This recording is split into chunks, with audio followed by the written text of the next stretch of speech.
আজ আমি আপনাদের সামনে যে মুভিটি তুলে ধরতে যাচ্ছি এটা ভীষণ অদ্ভুত একটা মুভি। 2020 সালে মুক্তি পাওয়া এই মুভির প্রধান চরিত্র নিজের শরীরের চামড়া বিক্রি করে দেয়। কেন তাকে এমনটা করতে হয় এবং এর পরিণতি বা কি হয়, এমনই একটা লোমহর্ষক গল্প নিয়ে আজ হাজির হয়েছি আপনাদের মাঝে। তো চলুন মুভিটি শুরু করা যাক। মুভির শুরুতেই গল্পের প্রধান চরিত্র স্যামকে দেখা যায়। লেবাননে স্যাম তার বন্ধুর সাথে একটি অ্যাপার্টমেন্টে থাকতো। স্যাম দিনের বেশিরভাগ সময় তার এক্স গার্লফ্রেন্ড আবিরের ছবি দেখত। আবির বিবাহিত ছিল, কিন্তু স্যাম ভাবতো কখনো না কখনো তারা আবার একসাথে থাকবে। স্যাম আর তার বন্ধু একটি পোল্ট্রি ফার্মে কাজ করত, তাতে তাদের কোনো রকম চলে যেত। মাঝে মধ্যে তারা আর্ট এক্সিবিশনে গিয়ে গেস্টদের জন্য রাখা খাবার চুরি করে খেত। এরকমই একটা আর্ট এক্সিবিশনে তারা যায়। খাবার ব্যাগে ঢুকানোর সময় সেখানে সেই আর্ট এক্সিবিশনের ম্যানেজার সোরা আর সামনে পড়ে যায়। সোরা তাদের নাম জিজ্ঞাসা করে আর গেস্ট লিস্ট চেক করে দেখে তাদের নাম লিস্টে কোথাও নেই। বুঝতে পারে তারা এখানে ফ্রিতে খাবার খেতে এসেছে। স্যাম ভয় পেয়ে যায়, কিন্তু তাকে অবাক করে দিয়ে সোরা বলে অপেক্ষা করুন, এক্সিবিশন শেষ হোক, আমি খাবার প্যাক করে দিব, আপনারা খাবার প্যাকেট নিয়ে যাবেন। এটা শুনে স্যাম একটু অপ্রস্তুত হয়ে পড়ে। এরপর সেই এক্সিবিশনে জেফরি নামের একজন কন্ট্রোভার্সিয়াল কন্টেম্পোরারি আর্টিস্টকে দেখা যায়। জেফরি তার আর্টের মাধ্যমে সমাজের আপত্তিকর নিয়ম কানুন তুলে ধরার জন্য বিখ্যাত ছিল, আর সে এই আধুনিক যুগের সবথেকে দামি আর্টিস্ট ছিল। তার প্রতিটি আর্ট কোটি কোটি টাকা বিক্রি হতো। জেফরি যখন জানতে পারে স্যাম এখানে ফ্রিতে খাবার খেতে এসেছে আর সে একজন সিরিয়ান রিফিউজি, তখন তার উপর জেফরির ইন্টারেস্ট তৈরি হয়। জেফরি এরপর স্যামকে জানায় সে একটি নতুন আর্ট তৈরি করতে যাচ্ছে রেফিউজদের ওপর। রেফিউজদের ভিসা পাওয়ার যে সমস্যা সেটাই সে জেফরির আর্টের মাধ্যমে তুলে ধরতে চায়। স্যামের সাথে কথা বলে জেফরি জানতে পারে স্যাম বেলজিয়ামে যেতে চায়, যেখানে তার এক্স গার্লফ্রেন্ড আবির বিয়ে করে চলে গেছে। স্যামের এতটা ডেসপারেট হওয়ার সুযোগই আসলে জেফরি নিতে চায়। স্যাম যখন জিজ্ঞাসা করে আপনি আমার কাছে কি চান, জেফরি জানায় আমি তোমার পিঠটা চাই। পরদিন স্যামকে খুব এক্সাইটেড দেখায়, কারণ সে অনেকদিন পর তার গার্লফ্রেন্ড আবিরের সাথে ভিডিও কলে কথা বলছে। আবিরের সাথে কথা বলে স্যাম জানতে পারে আবির ট্রান্সলেটরে জব করছে আর আপাতত সে ওয়ার্ক ফ্রম হোম করছে আর তার হাজবেন্ডের সাথে। এটা শুনে স্যাম খুব কষ্ট পায়, কারণ স্যামের মনে হয় ওয়ার্ক ফ্রম হোম করার ফলে আবির তার হাজবেন্ডের সাথে আরো বেশি সময় কাটাচ্ছে। কথা বলার মধ্যে সেখানে আবিরের হাজবেন্ড চলে আসে আর ভিডিও কল কেটে যাওয়ার আগেই সে আবিরকে কিস করে। এটা দেখে স্যাম ভীষণ কষ্ট পায়, আর সেই সাথে স্যাম আরো বেশি ডেসপারেট হয়ে যায় বেলজিয়ামে যাওয়ার জন্য। এরপর স্যাম আর্ট গ্যালারিতে যেয়ে জেফরি লয়ারের সাথে কথা বলে। জেফরি লয়ার তাকে জেফরির সাথে ভিডিও কলে কথা বলিয়ে দেয়। জেফরি বলে কন্ট্রাক্টে সাইন করলে তার গায়ের চামড়া বিক্রি করে দিতে হবে, কারণ জেফরি তার আর্টকে একদম ন্যাচারাল দেখাতে চায়, আর এই জন্য জেফরি স্যামকে অনেক টাকা দিবে। স্যাম তখন পরিণামের কথা না ভেবে কন্ট্রাক্টে সাইন করে দেয়, কারণ যেভাবেই হোক তাকে আবিরের কাছে বেলজিয়ামে যেতেই হবে। এরপর দেখা যায় জেফরি স্যামের পিঠে একটি স্যানেগান রিসার্চ ট্যাটু বানিয়ে দেয়। এর মাধ্যমে জেফরি পুরো পৃথিবীকে বুঝাতে চায় স্যামের মতো রিফিউজদের জন্য স্যানেগানের ভিসা পাওয়া কতটা কঠিন। জেফরি স্যামের পিঠে যে আর্টটা করেছিল তার নাম দেয় লিভিং আর্ট, অর্থাৎ জীবন্ত শিল্প। জেফরি স্যামকে আসল পাসপোর্টও দিয়েছে যেন সে স্যামকে নিয়ে ইউরোপের একটি আর্ট এক্সিবিশনে যেতে পারে। একদিন সোরার সাথে স্যামকে একটি প্লেনে করে বেলজিয়ামের উদ্দেশ্যে রওনা দিতে দেখা যায়। এরপর তারা বেলজিয়ামে পৌঁছে একটি হোটেলে ওঠে। সেখানে থেকে স্যাম বারবার আবিরকে কল করছিল, কিন্তু কোনোভাবে আবিরের সাথে কন্ট্যাক্ট করতে পারছিল না। কিছুক্ষণ পর স্যামের সাথে আবিরের কথা হয়। এরপর আবির নিজেই স্যামকে ভিডিও কল করে। ভিডিও কলে আবিরকে খুবই দুঃখী দেখাচ্ছিল। স্যাম আবিরকে বলে যে সে তার সাথে দেখা করতে চায়। এমন সময় ভিডিও কলে আবিরের হাজবেন্ড চলে আসে, স্যামের সাথে পরিচিত হয়। আবিরের হাজবেন্ড স্যামকে তাদের বাড়িতে ইনভাইট করে আর বলে আমি আর আবির দুজন মিলে তোমার আপ্যায়ন করব। এরপর স্যামের সামনে আবিরের হাজবেন্ড আবিরকে কিস করে। এদিন স্যামের একটা ফটোশুট হয়। স্যাম বলে এর মধ্যে একটা ছবি আমি আমার মাকে পাঠাতে পারবো। এরপর সোরা তার ফোনটা স্যামকে দিয়ে বলে ঠিক আছে, তুমি তোমার মাকে পাঠাতে পারবে। স্যাম সোরাকে ধন্যবাদ জানায়। এরপর স্যাম বলে তুমি কি চা বা কফি কিছু নিবে, আমি কফি আনতে যাচ্ছি। এটা বলে স্যাম সেখান থেকে চলে যায়। দিনের মধ্যেই স্যামের পিঠের ট্যাটুর ছবি সারা পৃথিবী কাঁপিয়ে দেয়। শহরের প্রতিটি প্রান্তেই স্যামের পিঠের ছবি দেখা যায়। কিন্তু স্যামের সমস্যা হয় এক্সিবিশনের সময়, যখন তাকে ঘন্টার পর ঘন্টা এক জায়গায় বসে থাকতে হয়। সবাই স্যামের পিঠের ট্যাটু দেখতে আসে। স্যাম যদি তার ফ্যানদের সাথে একটু কথা বলার জন্য একটু ফিরে তাকায় বা একটু উঠে আসে, অর্গানাইজাররা সাথে সাথে তাকে জায়গায় গিয়ে বসতে বলে। স্যামের মনে হয় নিজের শরীরের ওপর তার নিজের কোনো অধিকারই নেই। হঠাৎ স্যামের অতীতের কথা মনে পড়ে, যখন সে সিরিয়ান সিভিল ওয়ারের মধ্যে রাকাতে থাকতো। তখন সময়টা খারাপ থাকলেও সে অধিকাংশ সময় তার গার্লফ্রেন্ডের সাথে সময় কাটাতে পারত। সিনেমার ফ্ল্যাশব্যাক দেখানো হয় আর মনে পড়ে যায় একদিন দুপুরে সে তার গার্লফ্রেন্ড আবিরের সাথে কোথাও একটা যাচ্ছিল ট্রেনে করে। স্যামের গার্লফ্রেন্ড আবির বলে আজ আমাকে একটা ছেলের সাথে দেখা করতে যেতে যেতে হবে, আমি ছেলেটার সাথে দেখা করব শুধু মাকে খুশি করতে, আর নিজের কোনো ইচ্ছাই নেই দেখা করার। ছেলেটা বেলজিয়ামের সিরিয়ান এম্বাসিতে কাজ করে। স্যাম তার সাথে মজা করে বলে ঠিক আছে যাও দেখা করো, বিয়েও করে নাও। আবির হাসতে হাসতে বলে কি বললে তুমি, আবার বলো।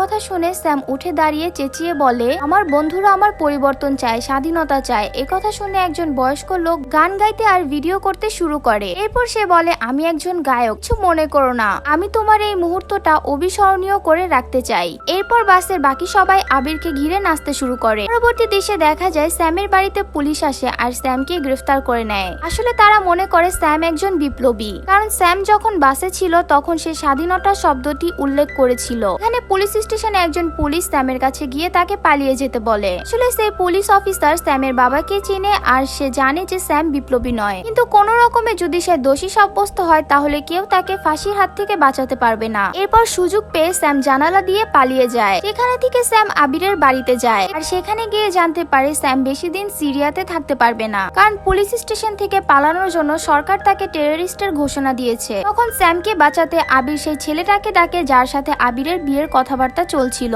ছেলেটির নাম জিয়াদ।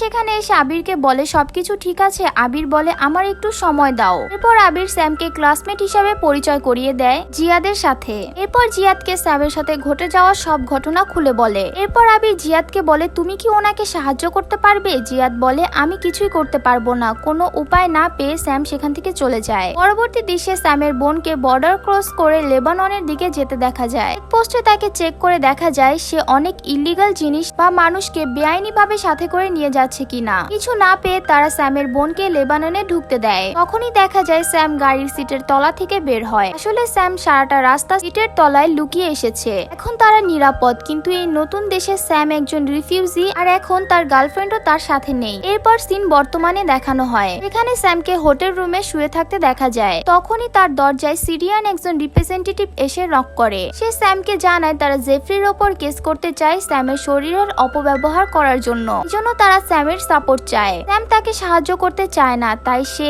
লোকটিকে বিদায় জানিয়ে দরজা আটকে দেয়। কারণ যেই সরকার কিছুদিন আগে তাকে টেররিস্টের ঘোষণা দিয়েছে সেই সরকার এখন তাকে সাহায্য করতে চায়। তাতে স্যাম তার মাকে ভিডিও কল করে। স্যামের মা তাকে বলে এইসব কি শুনছি, একটা সংস্থা নাকি রিফিউজদের সমস্যা সামনে আনতে কি সব করছে। আত্মীয় স্বজনেরা বিভিন্ন রকমের কথা বলছে। তারা বলে স্যাম পাগল, টাকার জন্য স্যাম নিজের শরীরে ট্যাটু করতে দিয়েছে। কি হয়েছে আমাকে বলো। তখন স্যাম বলে আসলে তোমার আত্মীয়রা আমার সফলতায় জেলাস ফিল করছে, তাই তারা এসব বলছে। পরদিন স্যাম আবিরের বাড়ির অ্যাড্রেস খুঁজে বের করে তার বাড়িতে যায়। আবির তাকে দেখে খুব অবাক হয়। স্যাম আবিরকে মিথ্যে কথা বলে যে সে এখানে আর্ট গ্যালারিতে সাধারণ একটা কাজ করে আর এই কারণেই সে বেলজিয়ামে এসেছে। এরপর তারা একে অপরকে জড়িয়ে ধরে, তো তারা খেয়াল করেনি আবিরের হাজবেন্ড এসব দেখছে। স্যাম বুঝতে পারে আবির তার সাথে যেতে পারবে না। আবির বলে আমি তোমাকে দেখে ভীষণ খুশি হয়েছি। স্যাম আবিরকে কথা দেয় সবসময় সে আবিরের পাশে আছে। পরদিন জিয়াদ একটা আর্ট এক্সিবিশনে আবিরকে নিয়ে যায় এটা দেখানোর জন্য যে স্যাম তাকে মিথ্যে কথা বলেছে।